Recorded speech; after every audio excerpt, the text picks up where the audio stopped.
Hello students, देखो अपन ने पिछले लेक्चर में डिस्कस करा था रियल नंबर का चैप्टर इंट्रोडक्शन पार्ट देखा था। उसमें यूक्लिड डिवीजन लेमा देखी थी। ठीक है, उसी के बेस पे कुछ क्वेश्चंस करे थे। यूक्लिड डिवीजन लेमा के बेस पे मैंने बताया था कि कैसे केसेस बना के क्वेश्चन सॉल्व करना। ठीक है, तो उसी सीरीज में अपन आगे बढ़ते हैं क्वेश्चन की सीरीज में। ठीक है, तो कुछ क्वेश्चंस और है वो थोड़े से अपन डिस्कस कर लेते। अब क्या बोला इसमें क्या बोला है कि any integer in the form of 5³ + 1 is of the same form. मतलब कोई भी इंटीजर, जैसे सपोज मैं लेता हूँ 6। ठीक है, ये देखो इस फॉर्म में 5 × 1 + 1, यानी ये 5³ + 1 की फॉर्म में है। हाँ सर है। तो बोला है कि इसका स्क्वायर कर दो। स्क्वायर करा तो कितना है 36। 36 को लिख सकता हूँ डियर 5 × 7 + 1। तो ये देखो ये अगेन आपका किस फॉर्म में आ गया, 5³ + 1 की फॉर्म में आ गया। बात समझ में आ रही। बट यहाँ पे Q और यहाँ पे Q अलग अलग है। यहाँ पे ऐसा बोल सकते हो Q क्या है, यहाँ पे इंटीजर। ठीक है, Q यहाँ पे इंटीजर है डियर। तो जरूरी नहीं है कि दोनों केस में Q सेम हो, बट ऑब्वियसली स्क्वायर करोगे तो ये Q की वैल्यू बढ़ेगी क्योंकि वैल्यू बढ़ रही है। तो Q इसमें जरूरी नहीं है कि वही रहे, बट जो भी रहेगा इसी फॉर्म में कंटिन्यू करेगा। क्लियर। कोई और एग्जाम्पल ले लो, सपोज 11 है ये 5 × 2 + 1। ठीक है, इसका स्क्वायर कर दो तो डियर आता है 121। इसको लिख सकते हो 5 × 24 आएगा शायद, है ना, +1।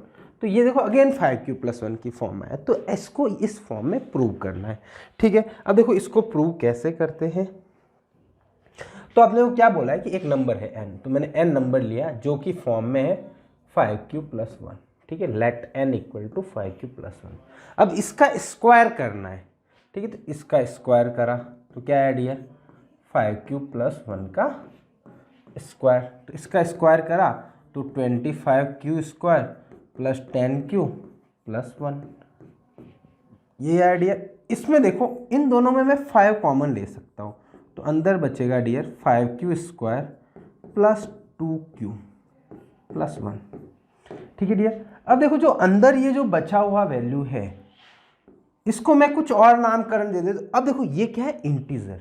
अब इंटीजर के साथ उन्हीं इंटीजर को मल्टीप्लाई कर दो, प्लस कर दो, है ना। तो उस पर कोई इफेक्ट नहीं पड़ता, मतलब वो वापस मेरे को इंटीजर ही मिलता है। कोई भी दो इंटीजर लो, देखो 5 यहाँ पे इंटीजर है, Q ऑलरेडी इंटीजर है क्योंकि अपने यहाँ पे डिफाइन किया था Q इंटीजर है।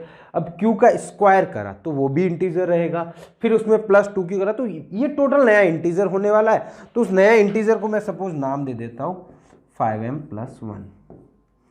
तो देखो इसका स्क्वायर करा तो वो भी देखो ये इसी तो फॉर्म में 5³ + 1। वहां पे मैंने Q को इंटीजर बोला था, यहाँ पे m क्या है आपका, इंटीजर। एक्चुअली मैं वापस Q नहीं लिखना चाह रहा हूँ क्योंकि Q ऑलरेडी यूज कर लिया, तो आप कंफ्यूज नहीं हो, इसलिए मैंने m ही लिखा है। तो उसका कहने का मतलब यही था कि ये जो क्वेश्चन था इसमें कहने का मतलब इसका यही था, कोई भी नंबर लो, है ना, जो 5³ + 1 यानी 5 × समथिंग मल्टीप्लाई +1 उसका स्क्वायर करो। क्लियर। तो जो वैल्यू मिलेगी वो भी वापस 5 × समथिंग +1 की फॉर्म में मिलेगा। तो यही प्रूव करना था। तो यही मैंने देखो बेटा सिंपल सा अपन ने प्रूव कर दिया। क्लियर। तो ये ऐसा एक प्रूव है, अच्छा सा क्वेश्चन है। ऐसा एक आधा और भी क्वेश्चन होगा शायद, तो आगे अपन डिस्कस कर लेंगे। क्लियर। तो होप आपको ये क्वेश्चन समझ में आएगा। बड़ा आसान सा क्वेश्चन है, बट हाँ ये थोड़ा सा अपना सब्जेक्टिव अप्रोच का क्वेश्चन है ना। ऑब्जेक्टिव भी क्वेश्चन बना सकते हैं इस पे, वो अपन लास्ट में डिस्कस कर देंगे। चलो अब देखो इसने क्या बोला। देखो इसने बोला है कि so that the cube of any number is of the form of 9m + 9m + 1 और 9m + 8। कहने का मतलब डियर है कि कोई भी नंबर का क्यूब करोगे ना तो वो या तो 9m का फॉर्म में होगा, या फिर 9m + 1 की फॉर्म में होगा, या फिर डियर 9m + 8 की फॉर्म में होगा।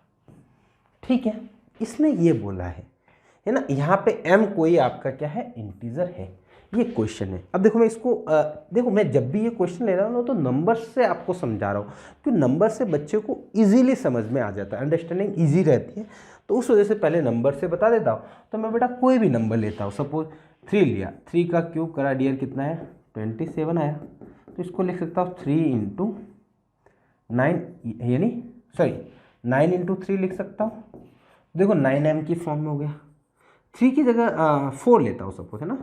4 का क्यूब होता है डियर 64, 64 को लिख सकता हूँ 9 इंटू 7 प्लस 1, ये हुआ 9m प्लस 1 की फॉर्म में हुआ।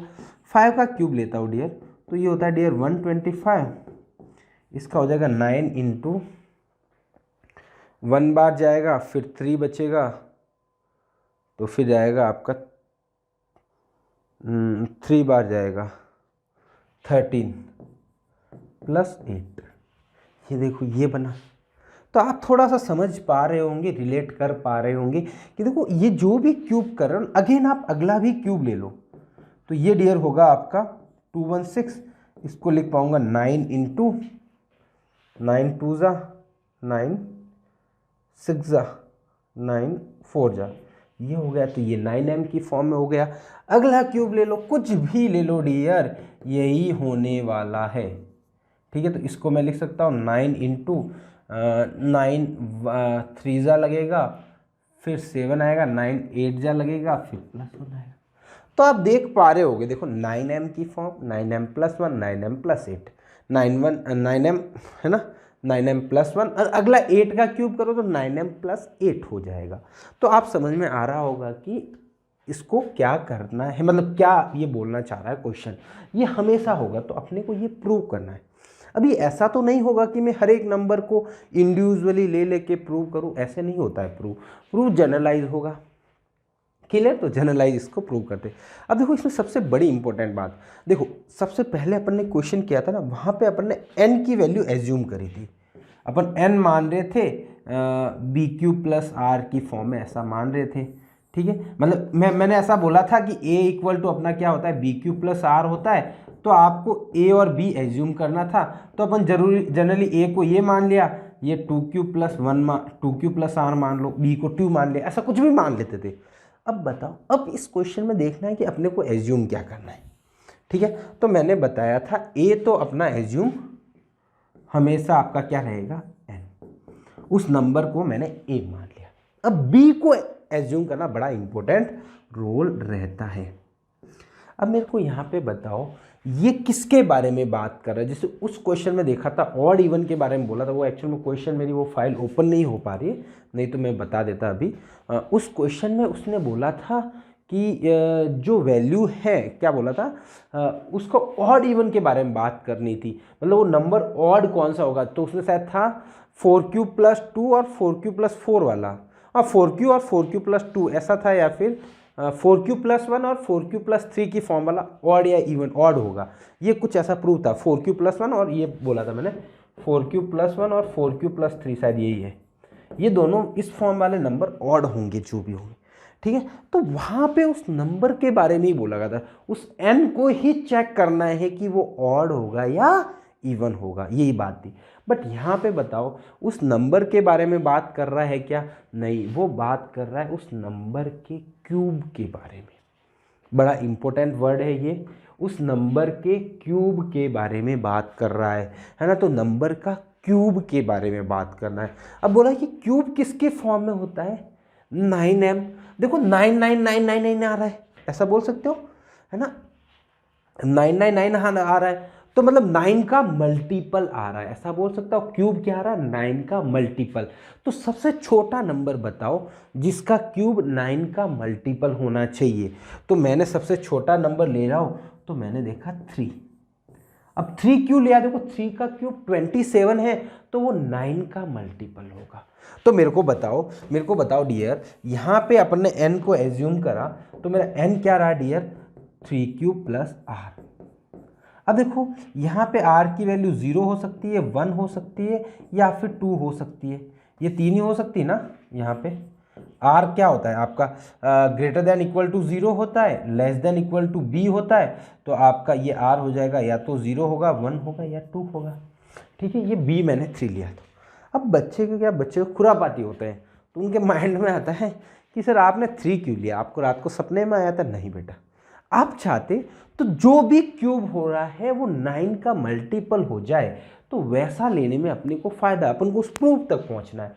तो मैंने 3 क्यों लिया सर, आप 6 भी ले लेते, 6 का क्यूब करो वो भी तो 9 का मल्टीपल आता है। देखो 6 का क्यूब करा था अपन ने शायद यहाँ, तो देखो ये 9 का मल्टीपल आ रहा है, 9 इंटू समथिंग आ रहा है, तो 6 का क्यूब ले लेते। अब देखो वहाँ पे सपोज मैंने यहाँ पे 6 क्यूब प्लस आर लिया होता तो आर की वैल्यू कितनी होती, 0 1 2 3 4 और 5, टोटल नंबर ऑफ वैल्यूज होती 6। तो मतलब आपके 6 केसेस बनते, उन 6 केसेस को सॉल्व करना होता इफ मैं बी की वैल्यू 6 लेता तो। अब बात आप प्रॉब्लम समझ रहे होंगे, मतलब 6 केसेस को देखना पड़ता है। अब मेरे को यहां पे कितने केस देखना पड़ेगा, 3 केस देखने पड़ेंगे। उन 3 केस में दुनिया के जितने भी नंबर उठा लो वो सभी नंबर उसमें आ जाएंगे। अब सपोज आप 6 क्यों लेते हो, 6 क्यों लेते हो तो उसमें 6 केसेस लेने पड़ेंगे, तभी आपके दुनिया के सभी नंबर उस केस में इंक्लूड रहेंगे। हो सकता है आप 6 क्यू की फॉर्म वाले नंबर लो, मतलब 6 मानो, तो आपको ये जो तीनों फॉर्म है वो पहले 3 केस में ही सॉल्व हो जाए, बट अगले 3 केस में भी आपको सॉल्व करना पड़ेगा, क्योंकि अपने को तो दुनिया के सभी पॉजिटिव नंबर के बारे में बात कर रहा है, ये पर्टिकुलर कोई स्पेसिफिक नहीं कर रहा है। अब जितने नंबर की बात कर रहा है तो मतलब कोई भी वैल्यू ले लो, सपोज यहाँ पे 10 ले लो, तो r की वैल्यू 0 से लेकर 9 तक रहेगी, तो वहां पे केसेस बढ़ेंगे, बट उसमें आप बात करोगे सर दुनिया के सभी नंबर आ गए, हाँ सभी नंबर आ गए। यहाँ सपोज आप 2 ले लो, तो 2 में 2 केस बन रहे सर, तो दुनिया के सभी नंबर, हाँ सभी नंबर आ गए। ये बात थोड़ी समझनी पड़ेगी आपको कि 0 2 मतलब कुछ भी वैल्यू ले लो b की, आप जो भी वैल्यू लोगे उसके करस्पॉन्डिंग केस बनेंगे। ज़्यादा केस बनेंगे तो भी दुनिया के सभी नंबर आ रहे, कम केस बन रहे तो भी दुनिया के सभी नंबर आ रहे, तो मैं क्यों बेवकूफ़ी करूँगा कि ज़्यादा केस लूँगा। मेरे को नंबर दुनिया के सभी लेने, वो कम केस में भी आ रहे, ज़्यादा केस में ले रहा, इसलिए मैं ये एज्यूम करूँगा। तो ये मैंने आपका ये एज्यूम कर लिया। क्लियर। अब इसको सॉल्व करते हैं। अब देखो केस फर्स्ट लेता हूँ, केस फर्स्ट वो क्या होगा dear, r equal to 0, it's mean n equal to 3 cube plus 0। ठीक है, अब इसका डियर क्यूब कर दो। अपन इस नंबर की बात हो ना कर रहे, इसका तो क्यूब करना है डियर, तो आपने 3 क्यू लिया, उसका क्यूब कर डाला, तो अपने पास बचा रे बाबा 27 क्यू, जिसको मैं ऐसा लिख सकता हूँ। ऐसा क्यों लिखा, मेरे को उस फॉर्म में लाना है, मेरे को प्रूव करना है, तो इसलिए ऐसा लिखा। अब 9 क्यू प्लस 3 की फॉर्म आ गई थोड़ा, ठीक है। अब मेरे को बताओ, ये क्यू एक इंटीजर होता है, उस जो अपन ने 3 क्यू प्लस 1 मानना, ठीक है। इसमें आप लिखना चाहो तो लिख लो, ठीक है, ये इंटीजर होता है। अब आप जिसको जो मानना है मान लो, ठीक है। तो इस 3 इंटू इंटीजर एक नया इंटीजर होगा, तो उस नया इंटीजर को नाम दे देता हूँ m। तो बन गया डियर केस। तो पहला जो था वो देखो किस फॉर्म में आया, 9m की फॉर्म में आ गया। क्लियर। अब वैसा का वैसा आप केस 2 ले लो। हाँ सर केस 2 ले लो, क्या दिक्कत है। तो वो आपका r 0 नहीं 1 होगा, n इक्वल टू क्या होगा डियर, 3 क्यूब प्लस 1 होगा। ठीक है सर, अब आप इसका क्यूब कर डालो, n का क्यूब करो तो इसका क्यूब करो, a प्लस बी का होल क्यूब, तो a क्यूब, तो पहले का क्यूब आएगा 27 cube, cube plus b cube 1 plus 3 a square b यानी 9 की square into 1 plus 3 into 3 cube into 1 square. ठीक है, तो ये बचेगा। अब मैं इस 1 को क्या कर रहा हूँ, एंड में लिख रहा हूँ, बाकी सबको पास में लिख लेता हूँ। तो 27 cube plus 27 Q square plus 9 Q plus 1। अब देखो इन तीनों में आपका 9 कॉमन आ रहा है डियर, तो मेरा मन करा 9 कॉमन लेने का, तो ये 3 cube plus 3 Q square plus Q plus 1। Sir आपने क्यों कॉमन नहीं लिया, ले लो, कोई फर्क नहीं पड़ रहा है उसमें। अपने को तो 9m की फॉर्म में बनाना है डियर, तो अब अगेन यहाँ पे आप लिखोगे तो ये क्या हुआ, 9m प्लस 1 की फॉर्म में आ गया। मतलब इसमें आप बात समझ रहे हो, जो नंबर 3q इंटू 1 की फॉर्म में होगा तो उसका क्यूब करोगे तो क्या आएगा, 9m प्लस 1 की फॉर्म में आएगा। तो देखो यहाँ पे देखो, ये 4 था, वो 3q+1 की फॉर्म में है क्या, तो इसका क्यूब भी, क्यूब किसकी फॉर्म है, 9m+1 की फॉर्म में। ठीक है, ये देखो ये 3q की फॉर्म में, तो इसका क्यूब किसकी फॉर्म में आया, 9m की फॉर्म में।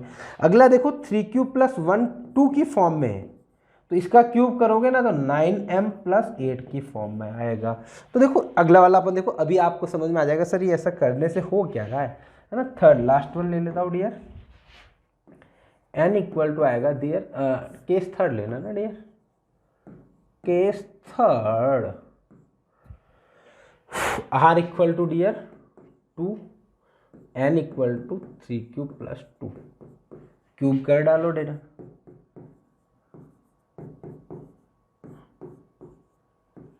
ठीक है ना, इसका क्यूब करोगे तो डियर, मैं डायरेक्ट इसका क्यूब करोगे तो 27 क्यूब, फिर आगे आएगा 2 का क्यूब 8 + 2, 3 × 9q² + 2 प्लस 3 × 3q × 2²। ठीक है डियर, तो ये n³ आया, ये आया 27q³ प्लस इसमें देखोगे तो डियर 27 2 = 54q² प्लस ये 9 4 = 36q + 8। ठीक है डियर, बड़ा आसान है, इन तीनों में आप अब कॉमन ले लो। ठीक है, ये ले लेता हूँ, इसमें अगेन आप 9 कॉमन ले लो, ये बनेगा 3q³ plus 6q² plus 4q plus 8, बस बन गया डियर। ये अगेन इसको एज्यूम कर लो m, तो आपका n³ इक्वल टू क्या है, 9m+8 की फॉर्म में आ गया। तो आप हल्का सा रिलेट कर पा रहे होंगे कि आप अपन क्या चीज़ें सोच रहे थे और क्या प्रूव करने जा रहे हैं। क्लियर, तो मैं थोड़ा नंबर्स की फॉर्म में बताने का यही रीज़न है कि आपको ज़्यादा आप उसको रिलेट कर पाओ। अरे ठीक है डियर, चलो तो ये एक आसान सा क्वेश्चन था। अगला क्वेश्चन देखते हैं, अगला क्या क्वेश्चन है, ये रहा।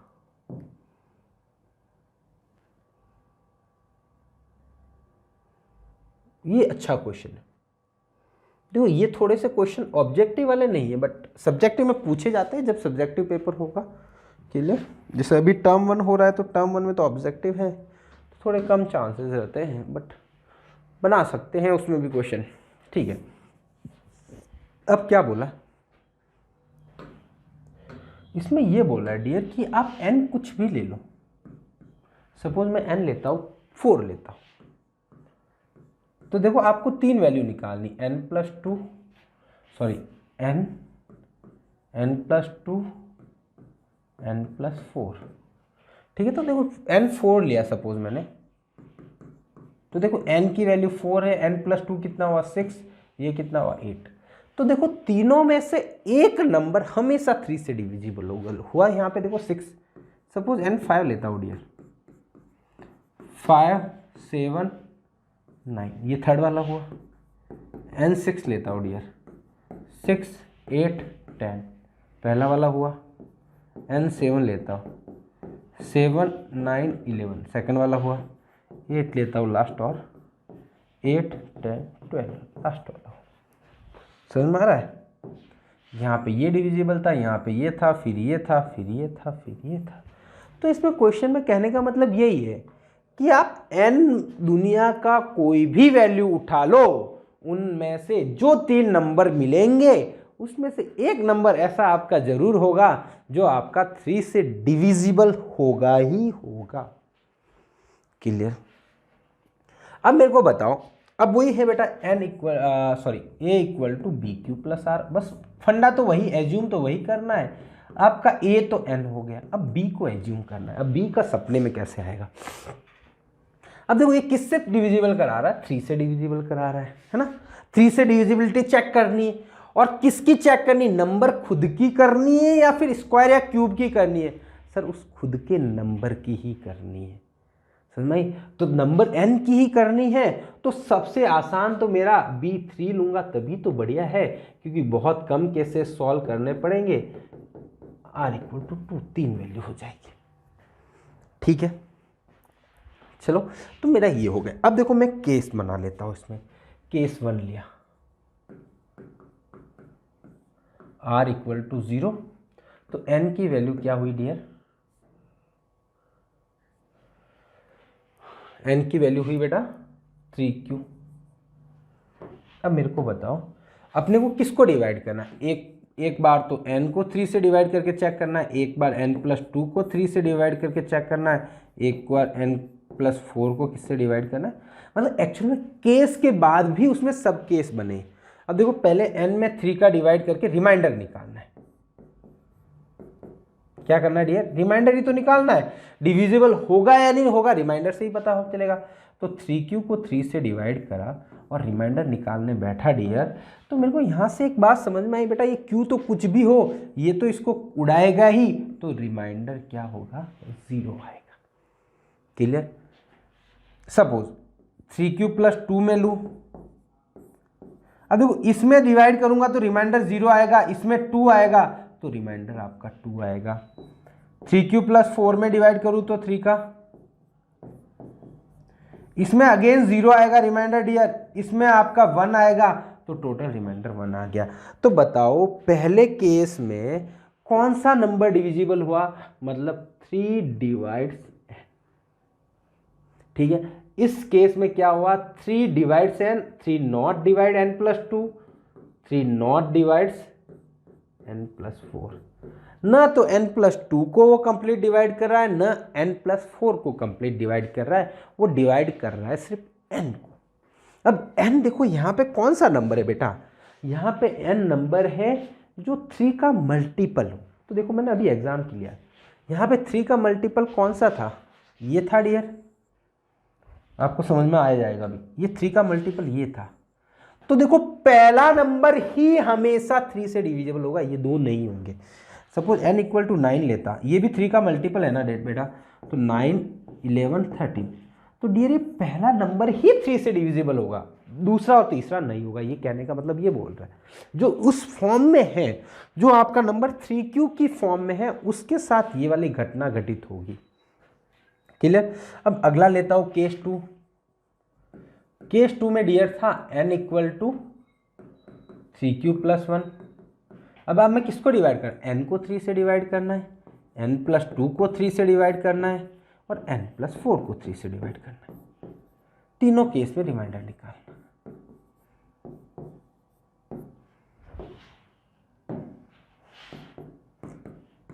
अब देखो इसमें ये बात तो समझ में आ रही है, जब 3q में 3 का डिवाइड होगा तो रिमाइंडर 0 होगा।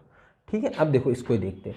यहाँ पे 3q + 1 है, उसमें डिवाइड कर रहा हूँ 3 का, रिमाइंडर निकाल रहा हूँ डियर, तो ये तो 0 आएगा, ये आपका 1 बचेगा, तो टोटल 1 आएगा। यहाँ पे देखो 3q + 2 में, अच्छा ये 3q + 1, n की जगह तो 3q + 1 लिखूंगा ना, 1+2, ये 2 इसका पड़ा था जो। अब रिमाइंडर निकालता हूँ, देखो इसमें रिमाइंडर 0 आएगा। अब देखो ये 2 + 1 तो 3 हो गया, 3 में डिवाइड करोगे 3 का, तो रिमाइंडर अगेन 0 आएगा, तो टोटल रिमाइंडर क्या आएगा डियर? 0। सिमिलरली अगले वाला करोगे तो नीचे ऊपर आ जाएगा, 4 तो ऑलरेडी था, 1 ये था, तो 5 आ जाएगा। डिवाइड करोगे 3 से तो रिमाइंडर अगेन आपका क्या आएगा? 2 आएगा। ये तो 0 आएगा, ये 2 आ जाएगा। अब देखो यहाँ पे, देखो यहाँ पे 3 डिवाइड्स n+2 हुआ, 3 नॉट डिवाइड n और 3 नॉट डिवाइड n+3। अब देखो मतलब बीच वाला नंबर में रिमाइंडर 0 होगा जब नंबर 3q + 1 की फॉर्म होगा। तो देखो डियर यहाँ पे 3q + 1 की फॉर्म में ये है बीच वाला नंबर डिवाइड, ये है बीच वाला। 3q + 1 3 × 6 + 1 हो रहा है, तो 3 × 2 + 1 हो रहा है, तो ये डिवाइड। तो मतलब ये देखो आप जब नंबर के साथ खेल रहे हो, मतलब दोनों को रिलेट आप कर पा रहे होंगे। ठीक है, बड़ी इंपॉर्टेंट चीज़ होती है कि बच्चा प्रूव करता जाता है ना, वो रट लेता है, फिर एकदम से अलग क्वेश्चन आता है तो वो घबरा जाता है कि क्या करना था। बट मेनली बात करूँ आपकी, इफ़ आप उसको नंबर के साथ रिलेट करोगे तो और मज़ा आएगा, इंटरेस्टिंग केस बनने वाला। क्लियर? चलो ये हो गया सेकेंड केस। अब डियर केस थर्ड की बात करता हूँ, वैसा का वैसा। तो आप हल्का फुल्का समझ रहे होंगे कि सर अगले वाले केस में तो तीसरा नंबर डिवाइड होगा कंप्लीट।